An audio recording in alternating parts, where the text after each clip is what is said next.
utiliser comme moyen de communication? Des gestes. Ok. Ça s'appelle la langue des signes.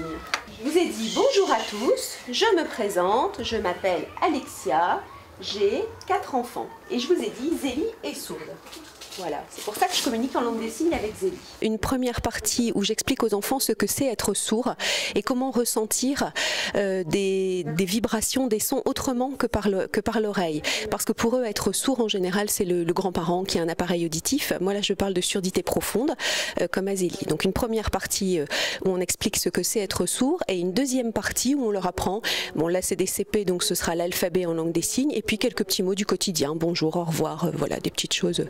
De manière à ce que s'ils rencontrent une personne sourde dans la rue, prochainement, ils sachent leur dire bonjour, ça va, voilà, tout simplement. Les enfants sont très sensibles à cet autre moyen de communication parce que je pense qu'il leur semble, dans un premier temps, puisqu'on l'initie que sur certains petits mots, simple à apprendre. Voilà, des petites choses à retenir.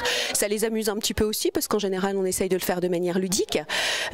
Donc, ils sont très sensibles et ils posent toujours des questions très pertinentes sur la surdité parce qu'ils ont du mal à appréhender ce que c'est pour eux.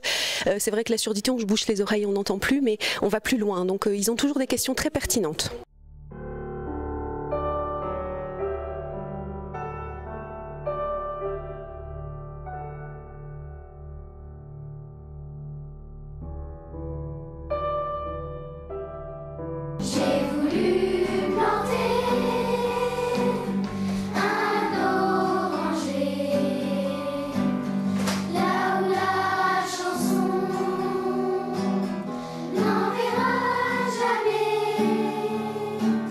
C'est quelque chose de tout à fait nouveau. Dans le cadre du concert de Noël que nous faisons tous les ans, de faire participer la chorale des enfants pour la semaine du handicap en adaptant un chant qu'on a travaillé pour le concert avec le langage des signes. On a bénéficié de la visite d'Alexia qui nous a enseigné le langage des signes sur la chanson. Donc moi j'ai appris en même temps que les enfants.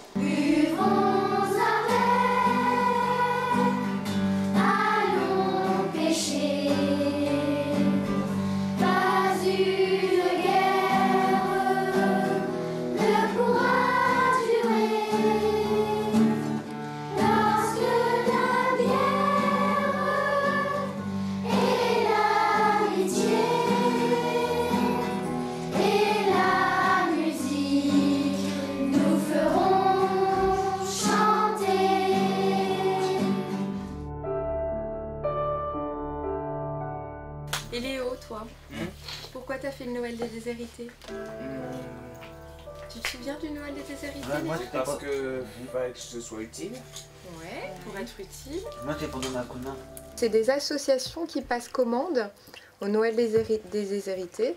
Donc s'ils ont 10 filles, ils demandent 10 jouets de filles et de tel âge. Et donc c'est pour ça qu'on faisait la commande. Ouais.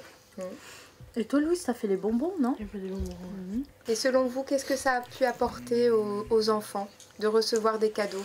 Ils sont contents. Ouais. La joie de vivre. La joie de vivre, un peu de joie de vivre.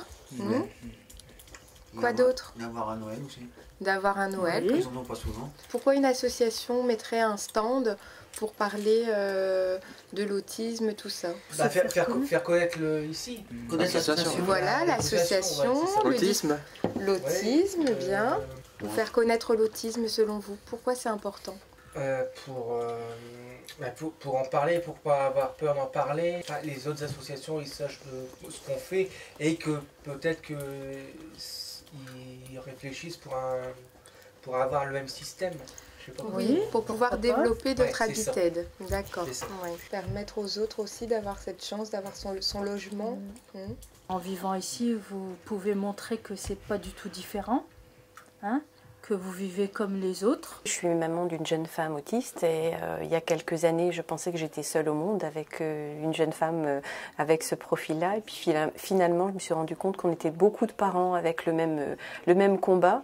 D'abord, d'avoir un adulte qui avait eu un parcours un peu chaotique parce que pas de prise en charge et très peu de perspectives d'avenir pour nos enfants. Ce qui m'a amené à réfléchir à quelque chose qui est un petit peu innovant. C'est pas de créer des choses qui existent déjà, mais de voir comment on peut imaginer un dispositif un peu différent qui facilite l'accès aux dispositifs de droit commun. Donc en partant comme point de départ sur l'habitat. Donc on a eu la chance d'avoir un retour très positif et de la ville de Ronques et du bailleur social qui a à l'époque joué le jeu, puisqu'en 2012 voilà, on n'avait aucun modèle.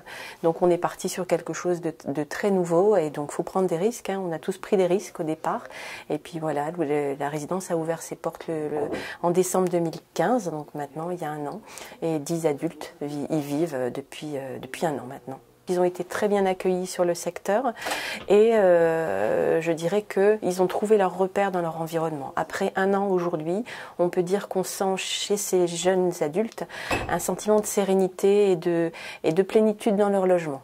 Dans les rencontres qu'on organise régulièrement avec eux, ils ont eu envie dans un premier temps d'échanger sur les activités qu'ils pouvaient faire, les anniversaires, les repas, et ils avaient déjà commencé un petit outil qui était un journal interne d'Habited, qui était juste diffusé aux 10 locataires. C'est ce mois-ci c'est l'anniversaire d'Arthur, on propose une activité cuisine samedi, enfin voilà, c'était très interne. Et puis dans la discussion avec eux, on s'est rendu compte qu'ils avaient aussi envie d'expliquer aux personnes, à tout à chacun, comment il fonctionnait, qu'est-ce que c'était l'autisme et un petit peu casser l'image qu'on pouvait avoir d'eux. L'idée du journal, c'était de travailler un autre outil qui puisse être diffusé sur le secteur, dans les lieux publics de la ville, pour expliquer un petit peu qui ils étaient et puis partager leur centre d'intérêt. Dans un deuxième temps, une fois qu'ils étaient installés, de pouvoir travailler ces questions d'insertion professionnelle, accès loisirs, citoyenneté. Et donc là, on a un partenariat important aussi avec la ville de Ronques sur 2 projets de nos locataires, un donc avec les archives municipales et un deuxième avec la direction de l'éducation pour un contrat d'apprentissage. Voilà, à la direction de l'éducation. On a aussi noué des contacts avec Auchan, la direction d'Auchan, et donc on a un de nos locataires qui va démarrer un stage au Drive très prochainement. On a tous connu des moqueries à cause de nos différences. D'accord. Après ça dépend ça dépend qui. Moi, je sais que j'ai connu des moqueries. Moi, j'ai connu aucun moquerie dans ma vie. C'est bien. Jusque je rentre dans l'IM Pro. Parler de l'autisme, ça permettrait de changer le regard. C'est important de faire des journées comme ça, comme celle d'Auchan. Pour le journal sur la journée du handicap et nous, comme on va parler aussi de l'autisme, j'avais envie que vous me disiez un peu les mots les plus forts. J'avais mis la solidarité, le partage, l'harmonie, l'entraide. Alors, la rencontre. La rencontre, c'est bien. On avait aussi parlé de la tolérance, l'acceptation de l'autre.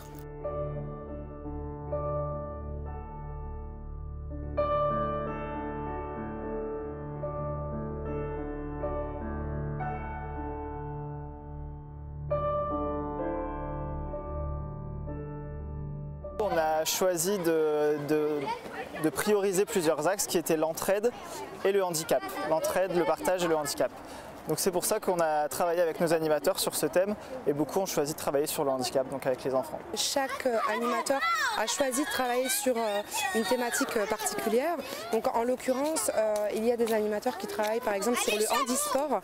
Donc tout ce qui est jeux paralympiques, ils mettent en place des cécifoot, ce genre de choses durant tout le cycle de la période.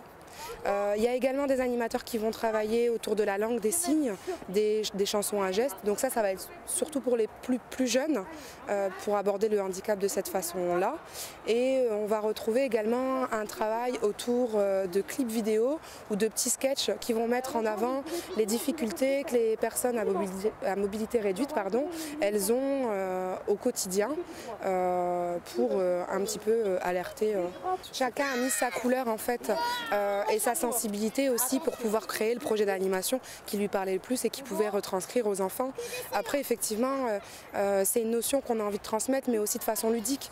Donc il faut aussi trouver des activités qui vont plaire aux enfants mais qu'il y aura quand même une prise de conscience tout au long du cycle. Voilà, donc c'est dans ce sens-là en fait qu'on a voulu travailler. Qu'est-ce que vous avez voulu montrer à vos copains par rapport au handicap? Qu'est-ce que vous vouliez montrer? J'ai compris, Maxime, il était muet, donc il ne pouvait pas parler, il était accompagné de Mathéo. Le but, c'est qu'il faut vraiment que vous essayiez de vous mettre dans la peau d'une personne qui ne peut pas parler ou qui ne peut pas voir et l'aider du début à la fin. Parce que même si on fait semblant, il faut essayer de se mettre dans des conditions réelles. D'accord? C'est ça les exercices que Samuel vous demande. Et c'est ce que vous devez essayer de mettre en place pour filmer, pour faire les petits films et les petits sketchs.